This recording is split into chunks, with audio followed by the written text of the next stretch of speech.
Olá, bom dia! Hoje é dia 3 de setembro, quinta-feira. Vamos lá? Senhor Jesus, muito obrigado. Muito obrigada porque o Senhor, meu Deus, grande, amoroso, porque o Senhor nos guarda, nos protege de todo o mal. Abençoa minha família em nome de Jesus. Amém. Vamos lá? Vamos para a nossa aula primeiro de História. Vamos lá no livro de História, na página 98. Livro de História, página 98. Vamos ler? Vamos lá. É falando sobre a cultura indígena e logo depois sobre a cultura afro-brasileira, tá? Então a gente vai ver esses dois tipos de culturas. Você já percebeu como a cultura indígena está presente em nosso dia a dia? Por exemplo, você conhece alguém que se chama Tainá, Cauê ou Jandira?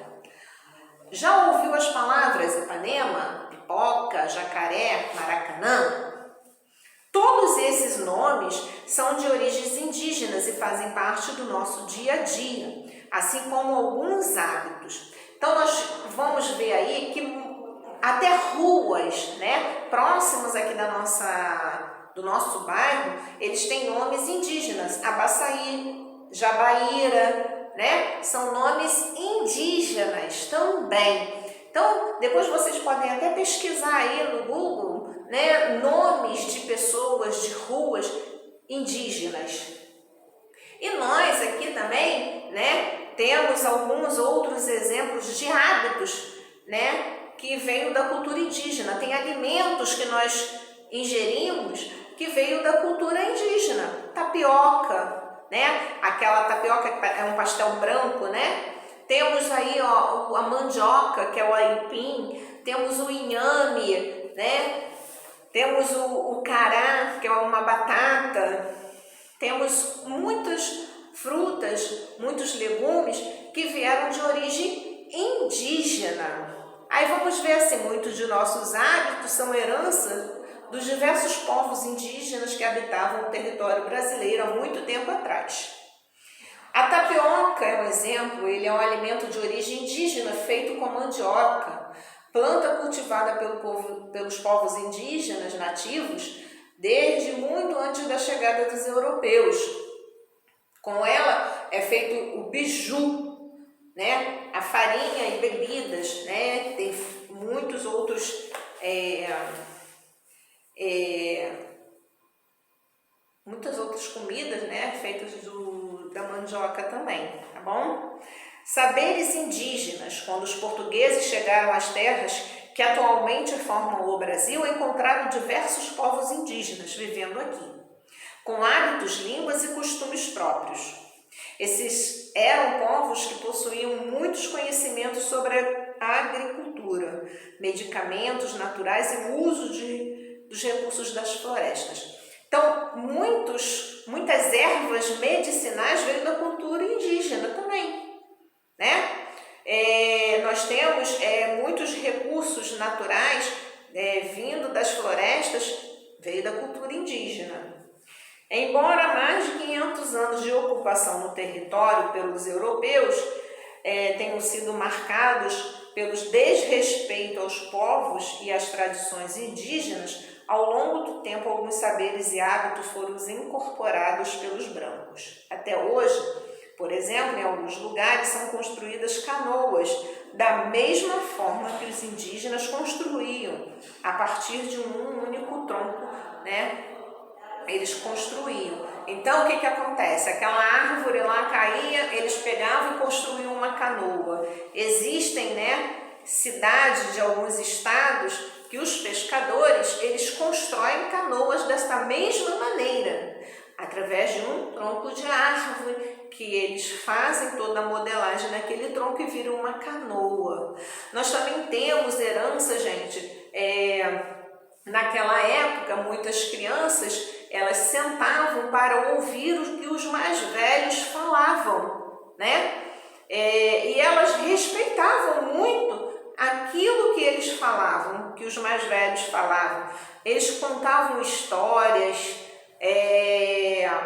do povo como era antes, né? O que cada homem, cada mulher deveria fazer. Então as crianças indígenas, elas tinham essa cultura também de ouvir o que os mais velhos, a história que os mais velhos contavam, né? Porque os mais velhos são mais sábios que as crianças, que os mais novos. Então eles ouviam, né?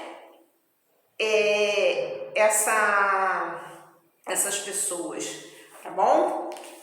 Aí, passando para a folha seguinte, outra contribuição importante dos povos indígenas para a cultura brasileira, são os mitos. Por meio deles é possível conhecer, compreender a cultura dos povos nativos.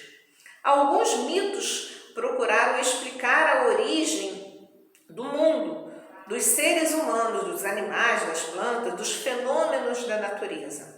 Os mitos são transmitidos de geração em geração. Os costumes, as culturas, gente, elas são transmitidas de geração em geração, né? Você tem o seu filho hoje. Seu filho, você está dando um tipo de cultura para ele, um tipo de saber a ele. E ele vai levar esse saber para o filho dele vai levar esse saber, nessa cultura, para o filho, e vai acontecendo isso o quê? De geração em geração, tá? Aí nós temos a arte indígena, que pode ser encontrada em quase tudo que é produzido pelos índios. Cerâmicas, redes, cestarias, outros produtos. Gente, isso veio lá da época dos indígenas. E são costumes, são tradições que permanecem até hoje, né? Principalmente Nordeste, Norte, a cultura permanece. Em muitos lugares lá nós temos as rendeiras das mulheres, né? Que são rendeiras que fazem renda, que bordam à mão. Nós temos as pessoas que fazem as redes, tudo à mão, fazem os vasos de cerâmicas, cestas, tá? Então isso é cultura que veio de geração em geração e partiu da cultura indígena. A cultura afro-brasileira, tá? O que ela é? Durante o período em que o território brasileiro foi colonizado pelos portugueses, foram trazidos para cá à força milhares de africanos para trabalhar como escravos. Então, esses escravos, eles vieram para o Brasil à força. Portugueses foram lá, compraram eles lá num outro país e trouxeram eles para cá à força, né? Eles não vieram por vontade própria, eu quero ir, não. Né? Eles foram obrigados a vir. Então eles colocaram ali, eles vieram para trabalhar onde? Nas lavouras de cana-de-açúcar, na mineração, nas lavouras de café. Esses homens e mulheres e crianças pertenciam a muitos povos diferentes. Eles não eram de um único povo. A gente já até conversou sobre isso. Os africanos, quando vieram para cá, né, os portugueses, quando compravam eles, não compravam eles de um único povo, né? Eles faziam o quê? Misturavam ele de povos diferentes. Eles tinham linguagens diferentes. Para quê? Para que eles não se misturassem ali. Então eles faziam essas diferenças aí, traziam esses povos de diferentes lugares. Então esses diferentes lugares, eles tinham costumes diferentes, eles tinham hábitos diferentes, né? Eles viviam em comunidades diferentes, tá? Esses escravos que vieram para o Brasil, obrigados, eles eram trazidos de diferentes lugares, eles tinham diferentes culturas, eles tinham diferentes crenças e hábitos. E tudo isso veio sendo trazido para o Brasil. Depois da cultura portuguesa, a africana foi a que mais influenciou a cultura brasileira. Ainda que esses africanos tenham vindo sem nenhum pertence, trouxeram todos os seus saberes da sua terra natal, suas crenças, seus ritmos, rituais e história. Podemos identificar a cultura africana em diversas manifestações no Brasil, como nas danças, nas festas, nas músicas, nos alimentos, tá? Na alimentação, um exemplo dessa influência africana, tá? Nós temos a banana, o coco, a cana-de-açúcar, o azeite de dendê. Gente, eu estava vendo até uma reportagem que na Bahia o azeite de dendê está escasso, está acabando, né? Porque eu acho que ele é produzido no Pará e os pés de dendê, né, estão acabando. Então eles estão tentando ver o que eles podem fazer. Então a cultura baiana, né, predominante aí, que é da cultura africana, a Bahia tem predominância africana, eles usam muito o azeite de dendê nas comidas. E nós estamos vendo a falta desse azeite de dendê, tá? Tem o inhame, o quiabo, entre outros alimentos que vieram da cultura africana. Na língua portuguesa falada no Brasil, a influência africana também é muito forte. Fazem parte do vocabulário da maioria dos brasileiros palavras como caçula, cafuné, miçanga, molambo, moleque, cachimbo, samba, entre outros. Então são culturas africanas que a gente fala até hoje. Por exemplo, deixa eu te fazer um cafuné, né? Vem cá moleque, que eu quero falar com você, né? Tem o samba, que são influências africanas. Aí diz aí que o samba é um dos ritmos brasileiros mais conhecido, tem origem africana. O samba nasceu na Bahia no século XIX, da mistura de ritmos africanos, mas foi no Rio de Janeiro que se desenvolveu. Nem sempre o samba foi um símbolo bem visto no Brasil. Durante a década de 1920, quem fosse pego cantando ou tocando samba poderia ser preso, pois estava ligado à cultura africana. Vê se pode, gente, né? Como era de cultura africana, a gente não podia cantar, sambar, não podia fazer nada, porque naquela época, né, a pessoa era presa. Alguns povos africanos também trouxeram festejos ligados à sua religiosidade. As festas portuguesas e africanas foram modificadas aqui e se transformaram em tradições brasileiras. A lavagem do Bonfim, por exemplo, é uma tradição que mescla catolicismo e candomblé e é comemorada até hoje.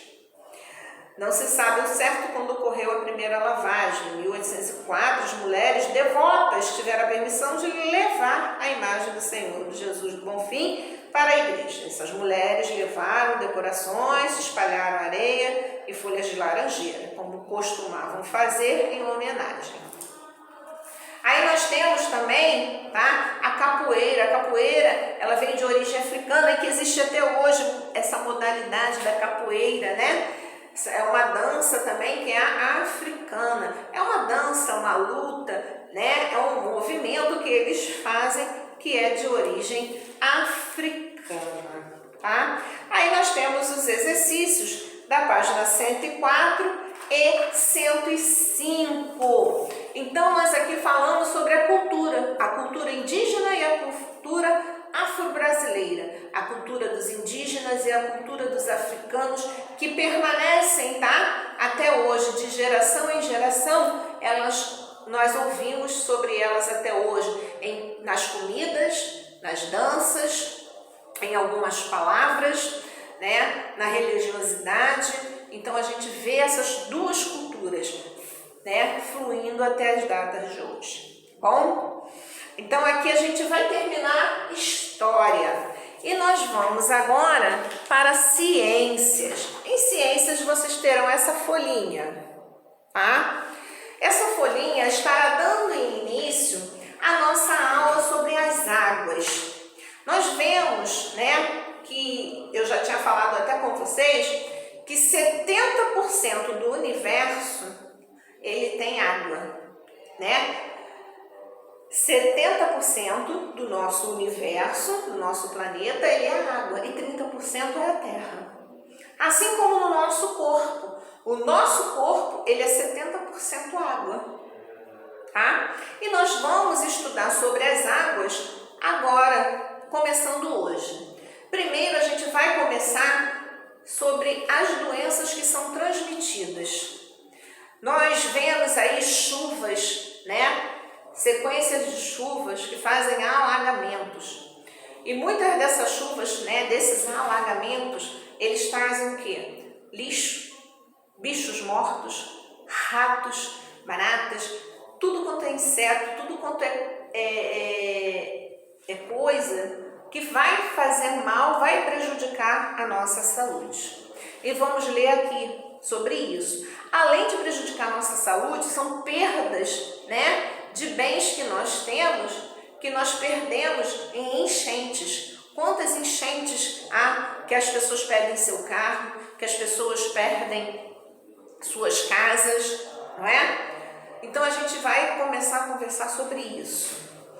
Muitos habitantes do nosso planeta vivem sem condições sanitárias adequadas e não têm acesso à água potável, o que facilita a transmissão de doença.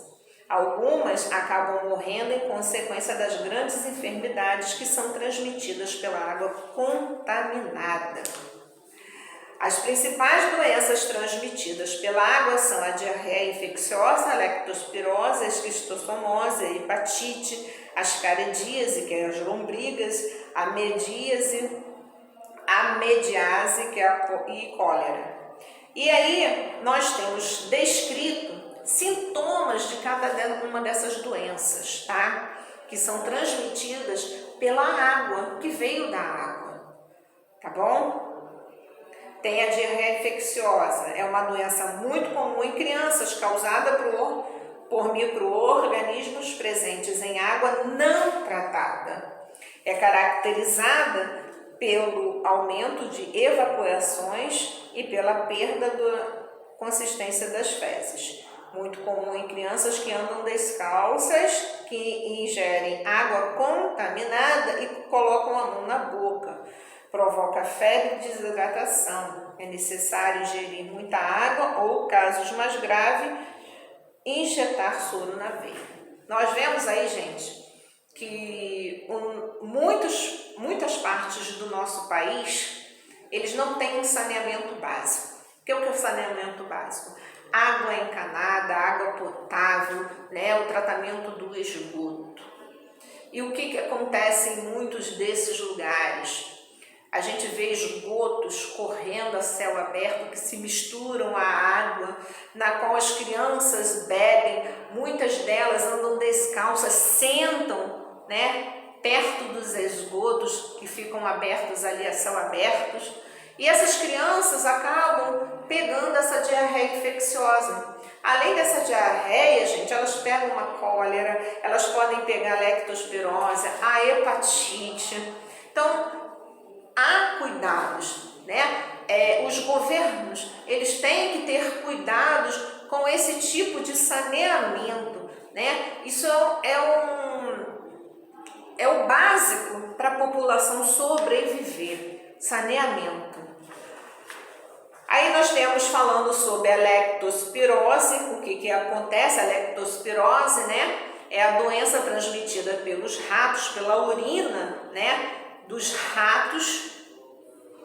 Isso acontece muito quando acontece em enchentes. A água, né, a gente vê aqueles ratos boiando lá, eles fazem a sua urina ali e você pode pegar a leptospirose. Tem que tomar vacina, tem que se cuidar. Então, temos que ter cuidado quando nós também jogamos o lixo.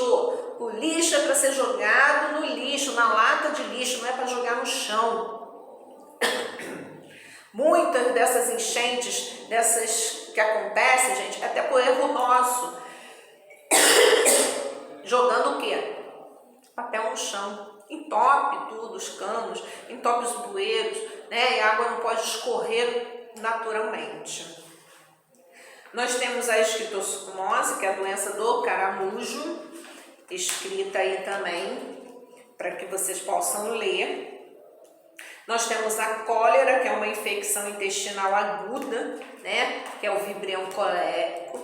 Muitas dessas doenças nós já conversamos nas aulas de ciências que já tivemos. E para evitar as doenças transmitidas pela água, devemos ter os seguintes cuidados. Beber somente água potável, podendo ser filtrada ou fervida. Lavar os alimentos que são consumidos crus. Lavá-los bem, gente, com detergente. Lava, faz uma preparação de água com uma colherinha ou gotinhas de água sanitária. Ou gotas de limão, deixa lá a fruta, o legume, as folhas, né, de molho um pouquinho para matar as bactérias. Evitar contato como banhos ou lavagem de algumas partes do corpo em fontes ou reservatórios naturais que estejam com a água contaminada por fezes humanas ou de animais. Quem já teve hepatite não pode doar sangue, pois por muitas vezes o vírus continua no corpo mesmo que não haja sintomas da doença. A hepatite, gente, ela é causada também por causa da água, tá? E nós temos a hepatite A, a hepatite B, a hepatite C, a hepatite D e a hepatite E. São hepatites, tá? Que a gente adquire, né, também por causa da água contaminada, tá bom? Então aí você tem um exercício, 4 perguntinhas para que vocês possam resolver, tá bom?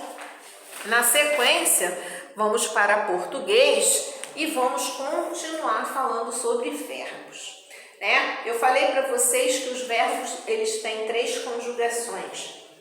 Terminada em ar, primeira conjugação, segunda conjugação, ir, terceira conjugação.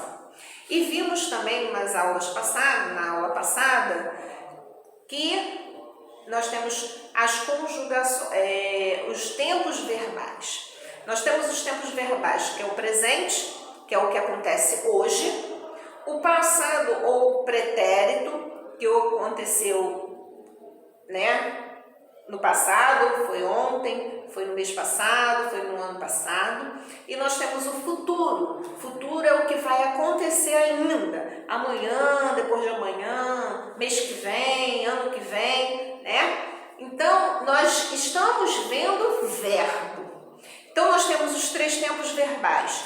Presente, passado e pretérito é a mesma coisa. E o futuro. Como eu falei, vocês vão, né, com a sequência, aprender que o passado ele tem o pretérito perfeito, pretérito mais que perfeito, pretérito do futuro, né? E o tempo do futuro também é assim, que é futuro do pretérito, futuro mais que perfeito, tá? Isso a gente vai aprender ano a ano. Por enquanto eu quero que vocês aprendam só o futuro, o presente, o passado e o futuro. E eu coloquei aqui para vocês um verbo. Isso está lá no livro de português, na página 206